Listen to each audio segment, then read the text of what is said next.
So welcome back, ladies and gentlemen, and let's get straight to the most interesting news of the day. Shall we? The National Assembly of France, by an absolute majority vote of 364 against 194, passed the vote of no confidence against the Prime Minister of France, Francois Bayrou. Here are the results of the vote. Number of voters, 573. Number of votes cast, 558. Absolute majority of votes cast, 280. In favor of approval, 194. Against, 364. The National Assembly has not approved the general policy statement. In accordance with Article 50 of the Constitution, the Prime Minister must submit the government's resignation to the President of the Republic. The session is adjourned. Very honest man. He has been honest about the economic situation of France, but he has been equally complicit, in the forever sowing of chaos. But I'm not ready to talk about that yet. Let's go. Macron's government has fallen. Some deputies publicly stated that the president now has only two options. Two. Either he resigns himself or he will be removed. But what the result shows beyond Bayrou's government is the fact that Macron has no more legitimacy. Only a third of the National Assembly gave him his confidence, which means that the Macron policy for the rich and against the people has had 2/3 of negative votes. Therefore, this is a minority in the country. I don't think that Bayrou and Barnier can continue the same policy, taking no account of the results of the election. So in the face of this problem, we don't want an nth prime minister that could continue the same policy. The question asked to the country today is whether Mr. Macron should leave. I want to tell you all that we share their relief to see Mr. Bayrou leaving as a prime minister after all of his lies on Betaram. Mr. Retailleau is no longer minister for the Home Office. He speaks like Mr. Pétain. We're relieved to see this budget won't be adopted. What we did today, i.e. overthrow a government, is a victory for the popular mobilization during the summer. In 2 days, we will have a major movement. Tomorrow, we will ask for impeachment of Macron. The problem for the country is Mr. Macron. The day after tomorrow, we will be in the streets to block the country's economy, to say this is enough. Yes, as I said in my speech, all those who will save the Macron soldier will fall with him. We do not want any Macron policy. If it is to continue that policy, we want, on the contrary, spend more, have more spending in education for children in situation of handicap who have nobody to accompany. This is a shame for our country. Ladies and gentlemen, this is where we pick it up from. Like today's information, this is where it kicks off from. Look, the days of the hegemon is numbered. Look, oh my goodness. Resigning or removing Bayrou, the Prime Minister of France, right, is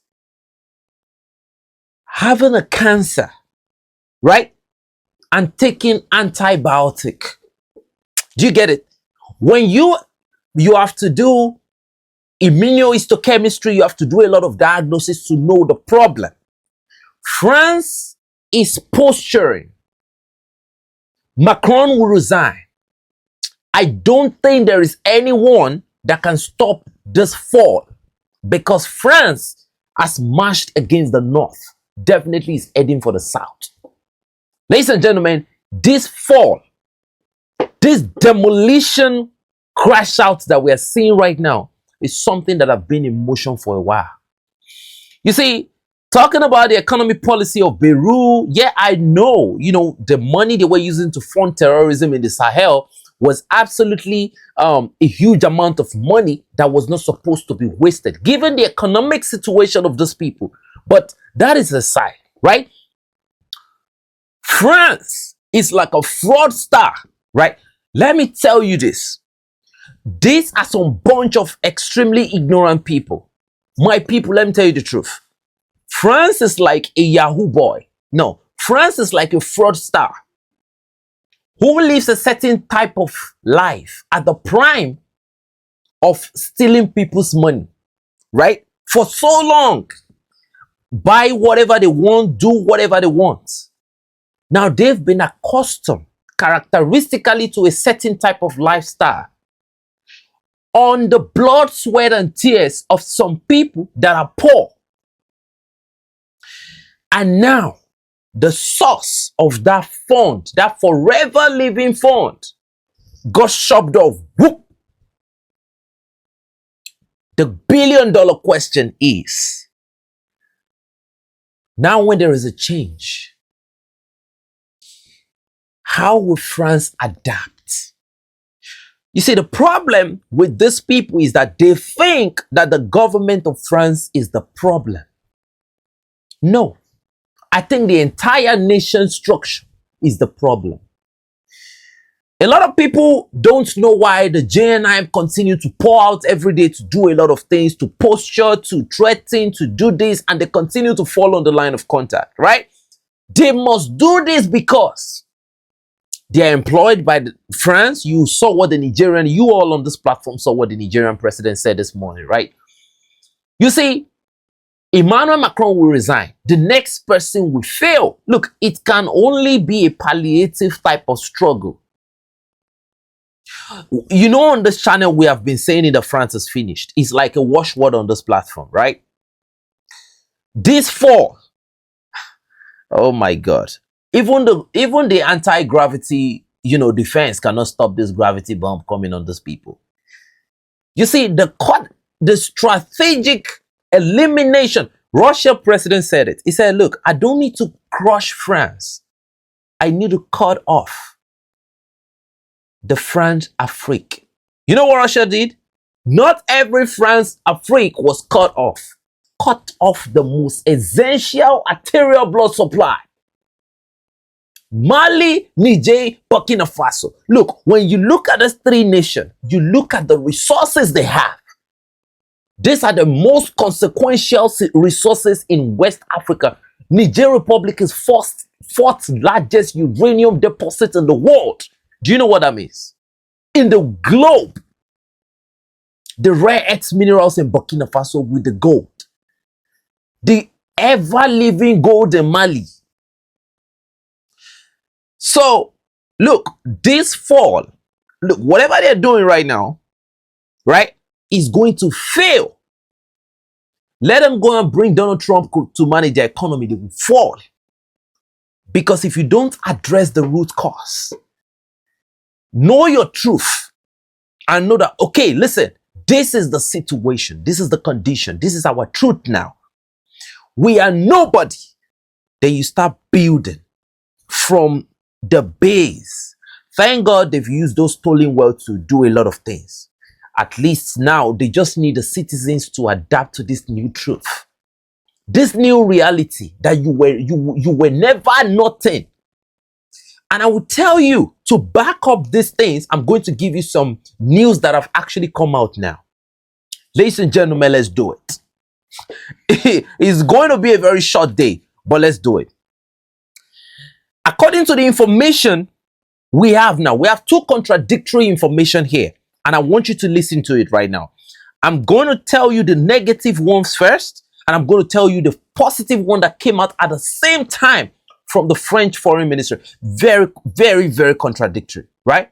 And, the French foreign minister have just, a lot is going on in the French government. They're on a crash course and they will crash. It's to the ground.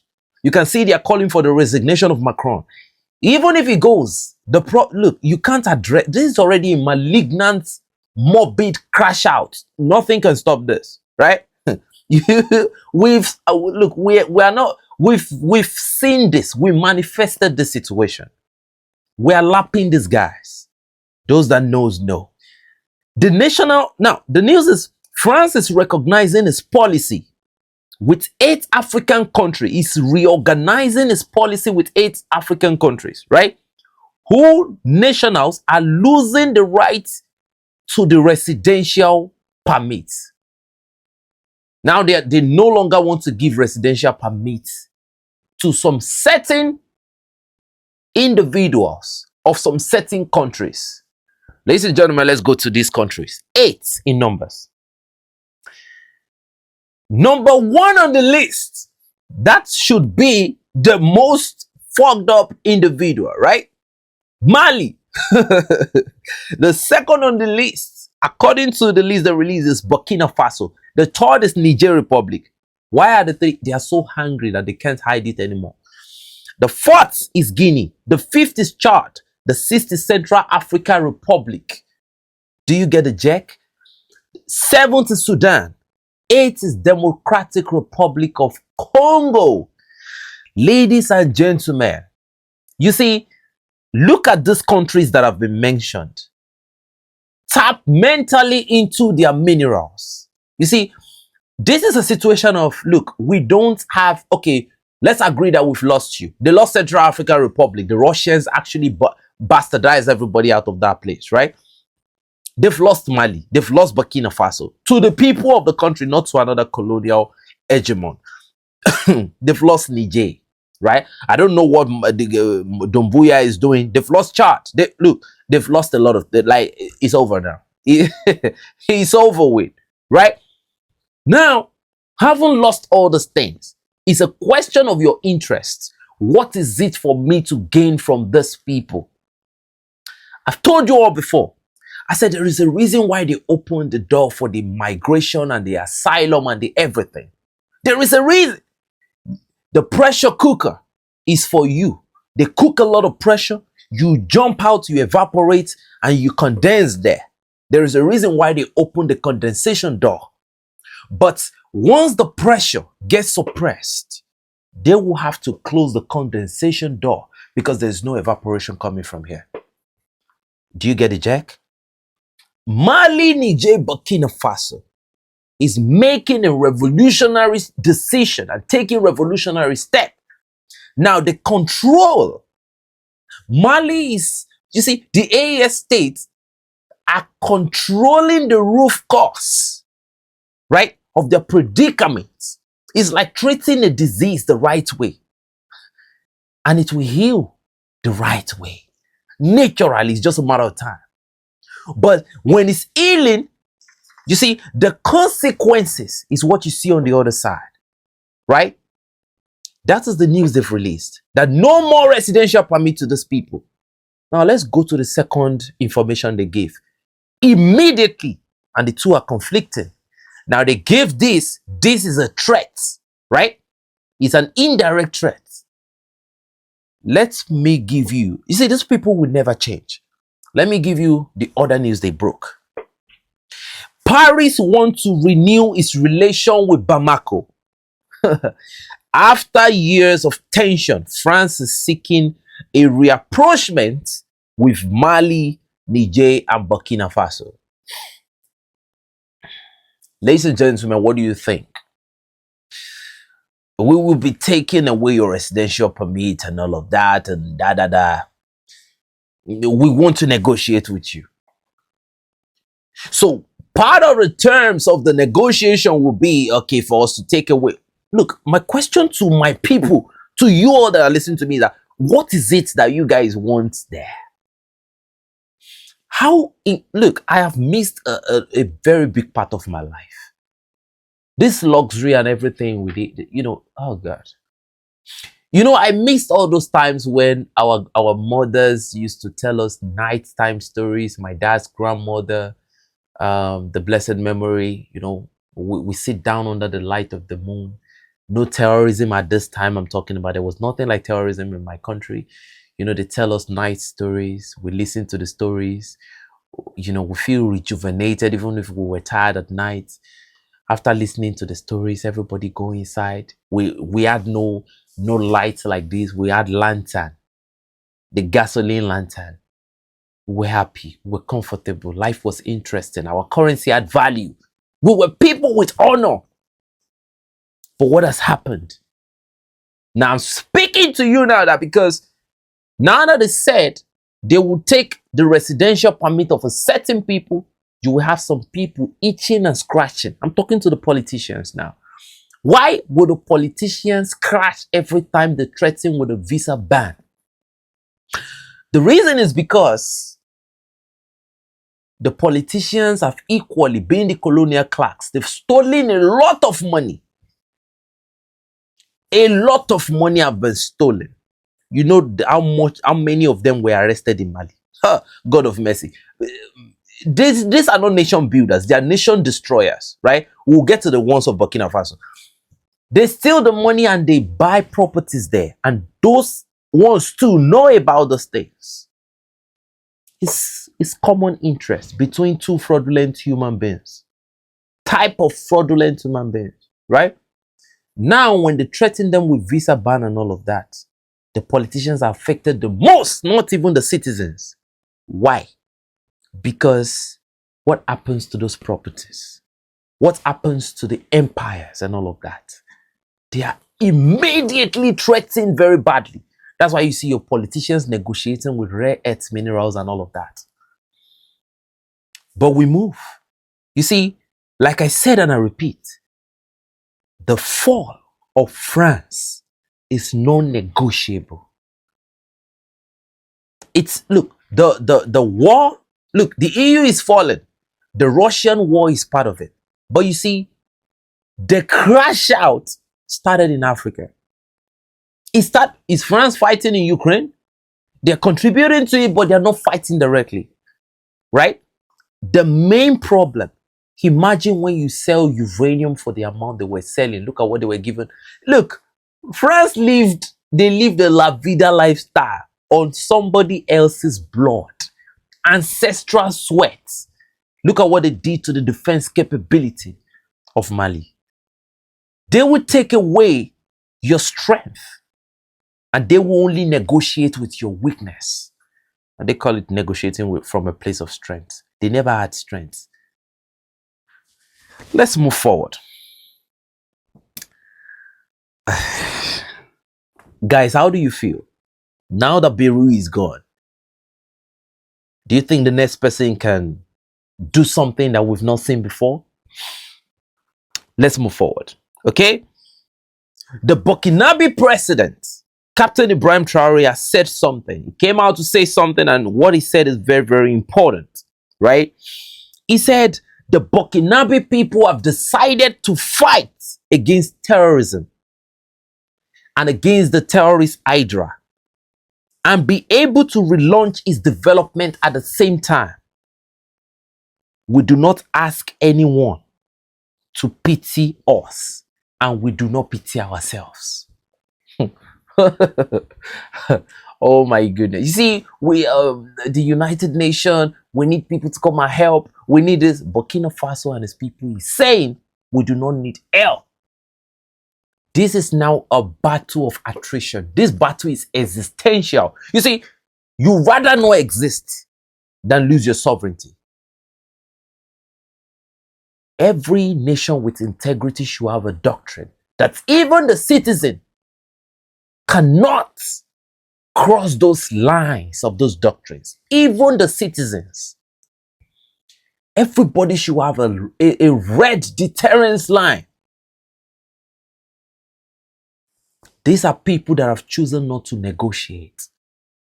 You see, if you notice the JNIM posturing recently, I told you about the elite JNIM, whatever.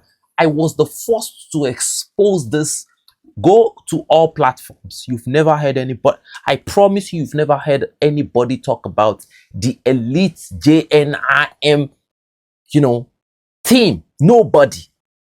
Go and search. But there was an elite all along. Why are they coming out recently? We talked about the training, the new recruitment that the JNIM is doing, right?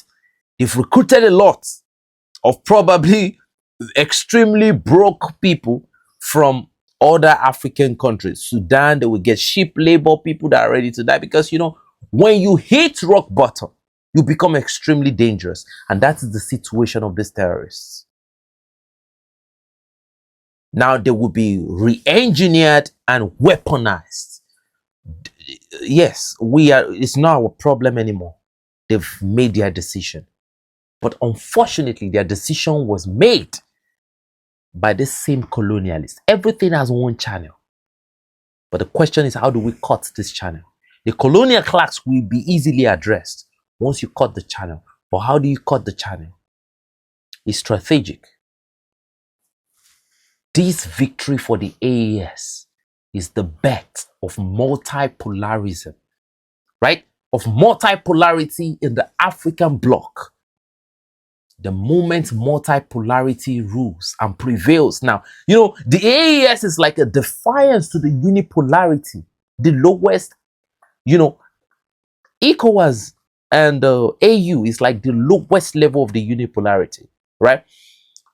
If you look at the way envoys continue to come to the AES and different representatives from all over the world, we want to do this, we want to do that, we'll soon get to that. It shows you that there is a new power coming out of Africa. And that's why you can see all these neighbors, they are becoming very hostile. Because the interest of the AES is against that interest of unipolarity. I can tell you, AES is fighting against the West. The training of the terrorists and everything is being done by the West. We can no longer hide this anymore. This is the fact. But they continue to lose on the line of contact. This is war. You have good days. You have bad days. But what the AES forces are doing is a strategic decapitation of the enemy resistance. Look, they are breaking these guys physically, mentally, and spiritually. It's draining. When a Bactia drone drop, bow, like you have 50, 100 people going 1 second. They are depopulated. Africa can be powerful with that population. It hurts that a lot of people have been reverse engineered, because these guys that you're seeing that dying, they've been reverse engineered. Look at what they look like. They look malnutrited. But at the same time, they are being used. The money they are being given is nothing. But they see it as something. Because strategically, the system has been weaponized in such a way that they can easily get these people to die. Not for the interest of their nation.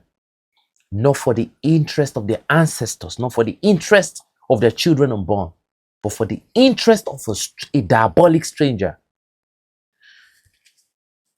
Their fate has been decided, actually, I said it. So these things that Captain Ibrahim Traore is saying is to further infuriate the enemy. Look, when you are funding terrorism and you are expecting a concession, and you are looking at this AES block and you're saying, maybe they will soon request for our assistance, and they're not even looking in your direction. That is the biggest level of defiance. It breaks you mentally. So this is a battle of attrition, and this is actually existential. There is a point you get to in life. You look back, you look at how much distance you have covered. Look, that's why they said homeland or death will prevail. AES can no longer return to the back. They've covered a lot of distance. They've seen it all. They've been there, done that. It's too late to turn back. Too late to turn back. Now you have the citizens in Burkina Faso saying that they don't want to hear anything like politics again. We don't want to hear election again. That's what they are saying now. Because the Faso Mebo project has exposed everything. The citizens are donating. The market women are donating. The blind, the handicapped, everybody is contributing. Buying cement. Children are saving money in their, what do they call this thing? Their piggy bank to buy cement, to contribute, build your nation yourself. The first time a civilization is rising, right? Through the contribution of the indigenous people of Africa. No Western influence. This is a slap on the West. But it's a new dawn to the insight and the mindset of the people that, look, we can do this. Interlockings everywhere.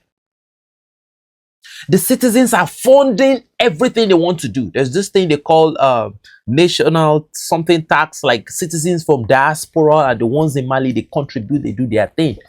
The citizens are the one making the decision. We are not borrowing anything.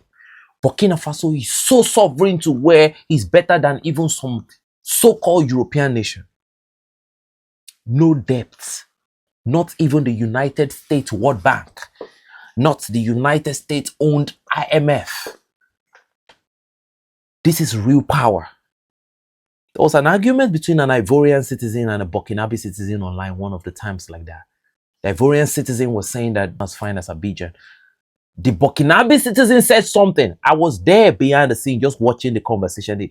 On the comment section, the Burkinabe citizen said, we are proud with how far we've come. This is not a sprint. And to let you understand, we are not competing. We are satisfied with our progress. It might be little, but there is a lot of integrity to it. Ladies and gentlemen, he broke me. He broke me. But a lot of people cannot see this. A lot of people are living on tissue paper. They can fall easily, and when they crash, nobody will be able to save them. Just like France has crashed. We said this for so long, but a lot of people will think we are hating. Even the algorithm thought we were hating. When we're shouting, France, France, France, my videos will get suppressed. I dropped the video this afternoon. YouTube could not even stop it.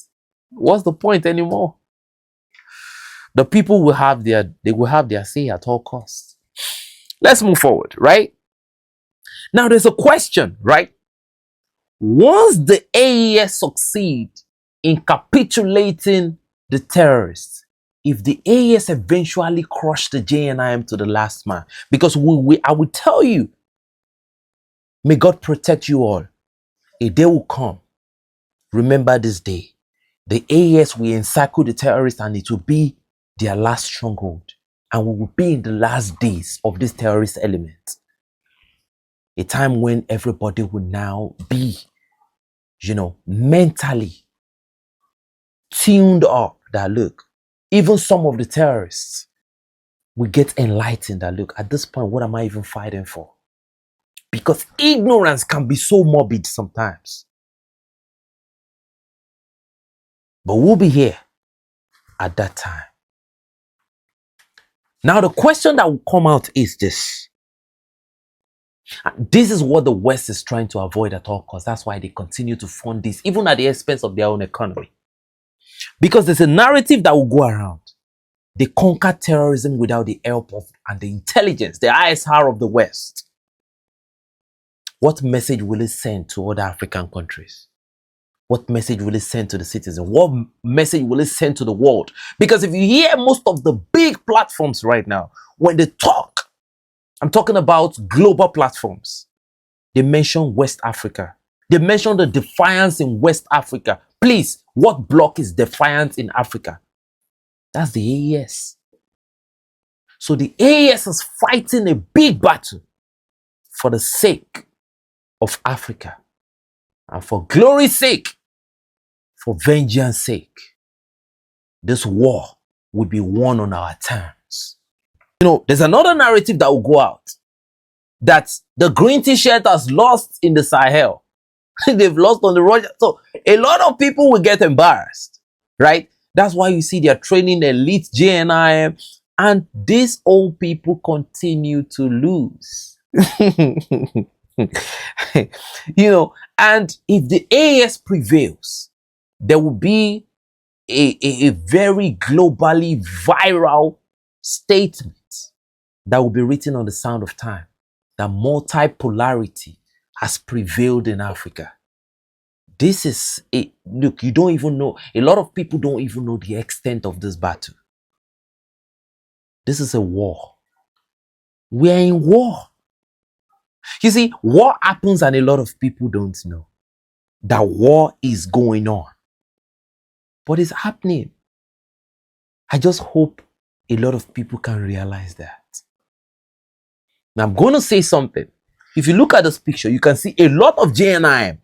When I say 600 JNIM attacks in my video, when I say 700, a lot of people will look at me like, what's it talking about? Damn. When I say 150, when I say 70, look at that video there, right? Those are JNIM soldiers, right? Trying to cross into a certain location. But what stopped them? Ladies and gentlemen, what stopped them? It wasn't even the troop fire. It was a big trench that they could not afford to cross. Now we're entering the rainy season, right? So strategically, these people are getting mapped into, they are getting trapped. I talked about this a long time ago. Now they have to now, look, listen to this now. The JNIM now, at this point, will have to be passing through some strategic location. Don't worry, don't let me speak more than that. There is a big plan. When the time comes, we'll have a lot of manure for our soil. Excuse my bad. Now, we have another important news in Ghana. You see, when it spreads, it will touch everyone.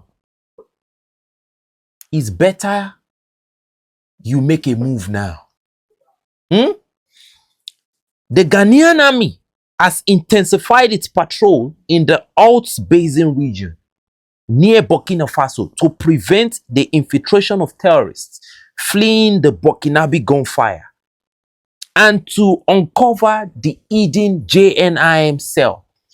Guys, I want you to remember something. There was a day I told you about the JNIM family members that were destroyed by the citizens of a certain neighboring state that bordered Burkina Faso. You remember that the JNIM family members were there and they were attacked and they were killed? That is in northern Ghana. A lot of people said Ivory Coast. That is in northern Ghana. That was in northern Ghana. So a lot of people have now discovered that when the fire is so intense, some of these terrorists, they entered into northern Ghana. Let me tell you something about northern Ghana.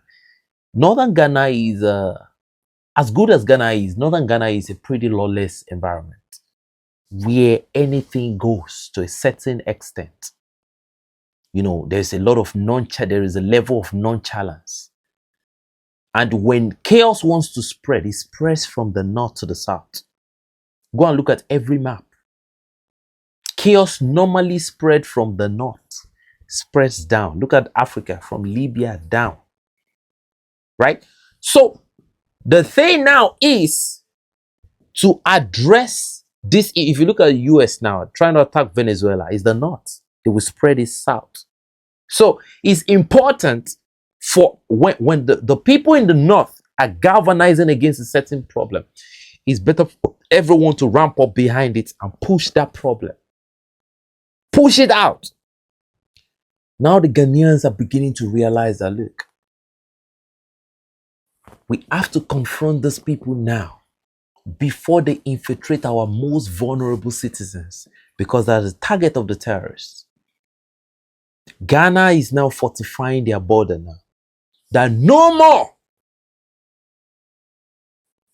Look, that means the Burkinabes now have a guarantee that if the JNIM try to cross that place, it's either you are taking the Ghanaian fire or you are taking the Burkinabe assault.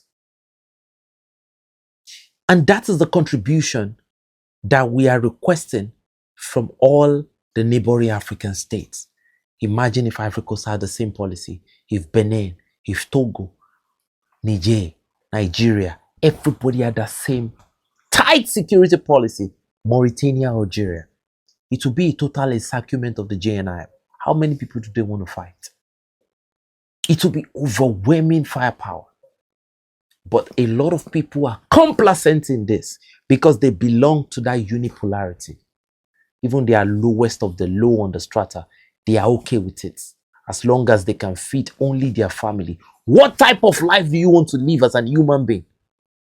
If the only set of people that will remember you when you are gone is just your family, your wife, your kid, your mom, maybe your you know, or your husband, and just no. We were born to make a difference, not just to make a living. I was born in particular to make a difference. What will satisfy me will be when I'm looking at the younger generation. And this preaching we are making now, I'm hearing it from the younger ones. They know the meaning of sovereignty. They're ready to build. They're thinking next level. They're thinking about production. They are looking at the smallest thing and trying to turn that raw thing into a finished product. We'll get there. There's a step by step. Now Ghana has picked it up. The question is, who is next? Because don't worry, if everybody is complacent enough, it will spread to them. That is what it means by if you touch everybody, to touch everybody. But ladies and gentlemen, let's move forward.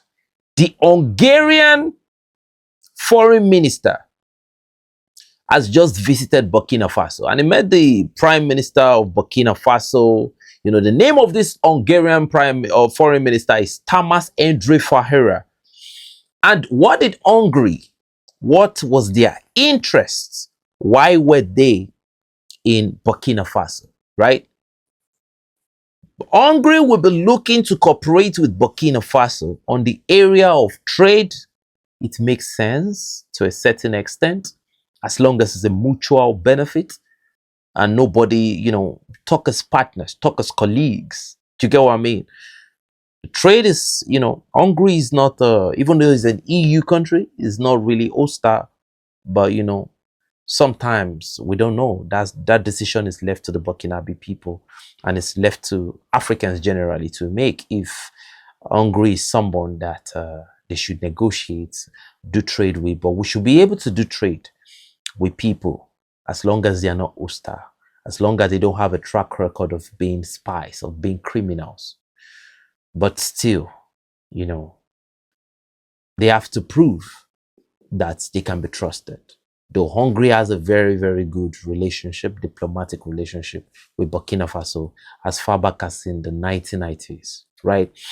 So they talk about trade, they talk about water.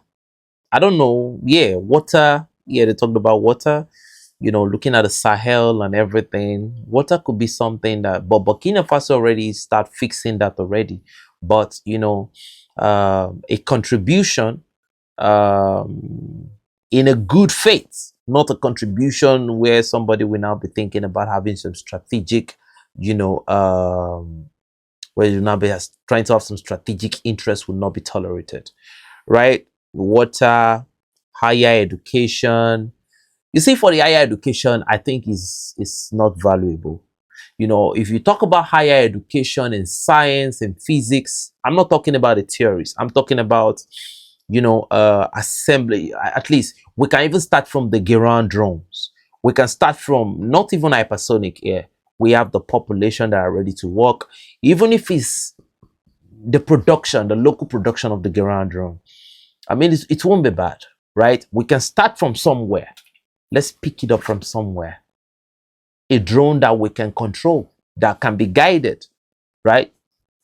If that higher education is, you know, creation of our own vaccine, creation of our, like, you know, it would be, we no longer want all these theories. If you want to talk about education with us, bring your practical here. We want to see it. We want to do it, right? Anything outside that type of education is all nonsense. You see all those people that go about posting that you have BSc in this, you have double masters in this, you have PhD in this. Ask them, what can they create? Nothing. We have a lot of them roaming the street around here. The only time you know they are educated is when they tell you, I'm a professor of this, I'm a PhD in this. So many professors everywhere. We import everything. They've not been able to create something. So what's the meaning of that? They continue to pass a degenerated type of knowledge to the younger generation. So unfortunate. So they talked about defense, among others, as part of a win-win partnership. So let's see what the Burkinabes are going to, do to that decision. I think the Burkinabes are good enough to make that decision. Now, the Hungarians actually said something that is very, very important and we need to take note of. During the audience, right? During the visit and during the meeting, Farmers Andre Fahera praised the fighting spirit of the highest Burkinabe authorities in commanding respect for their country. Praise the highest Burkinabe authorities for commanding respect. You earn respect. You are not given. For their country and promoting national sovereignty. Ladies and gentlemen, these are not my words. These are the words of the Hungarians. Like I said, homeland or death, we will prevail. The results are beginning to come out. This is a battle of attrition. In the battle of attrition, the results are not always fast. Yeah. When you jump, you leave too much space. But when the movement, when the progress is gradual, the foundation of that progress is always strong and effective. Ladies and gentlemen, you can give me your opinion in the comment section below. And if you're feeling generous, you can help us hit on the like button. It helps the algorithm to send this critical information to more people that are supposed, to know about it. And for everybody in the Android community, I'm so grateful for your support. I really appreciate it. Thank you for watching and God bless you.